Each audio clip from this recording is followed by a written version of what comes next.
I think it's just like any other human being. Like you're trying to figure out when you're creating a character, like what are his motivations or her motivations, and why and how does she say and express the way they do, and what are those things that are on their mind.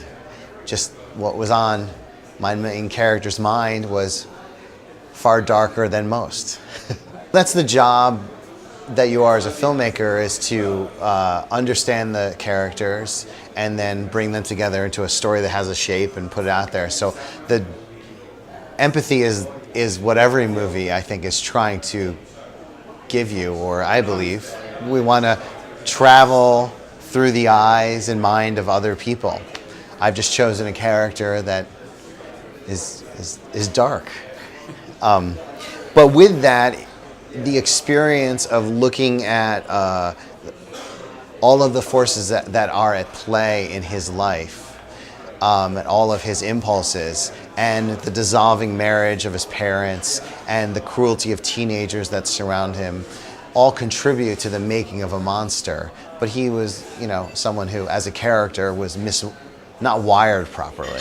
So it's that mixture, or that perfect storm together that's contributing to that. And with that, then I think the audience then understands him in a deeper fashion, and they then experience empathy. I was fully aware the entire time I'm making a movie set in 77 and 78, and it was the only period that I was concerned with, which was his high school days, but that the viewers were going to watch it through a modern lens. Doing that, I didn't need to educate people or exploit the story. The movie is only as smart as Jeff and his friends were at that moment in time. I was trying to create a time capsule of that period in their life. I'm not an expert on serial killers, but I think one thing that happened with this real person is that when he was caught, he was happy that they stopped him, because he knew he couldn't stop it himself. And he became somewhat of an open book, sharing how he felt and what his life was like with the people that were interviewing him.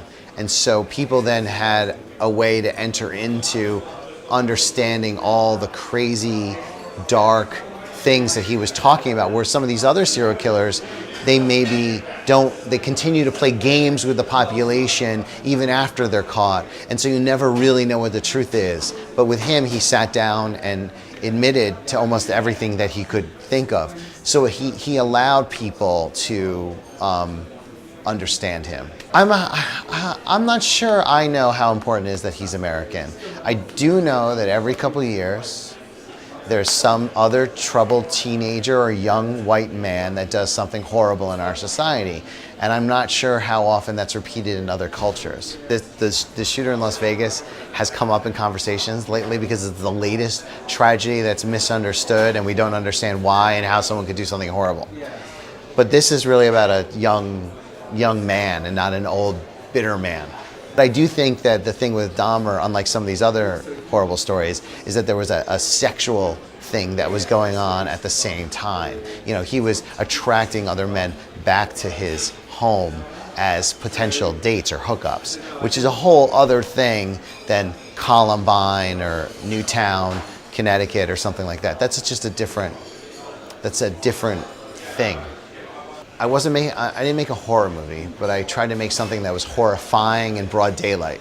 That was kind of my MO. And so that's what I give you, is a horrifying tale of a teenager in high school. But also, it's funny, because kids are idiots and they do stupid things, even the smartest of them. And it's nice to be reminded that we're all just a bunch of buffoons in high school that, are insensitive to our friends at times and don't really understand yet the world and how we're affecting other people.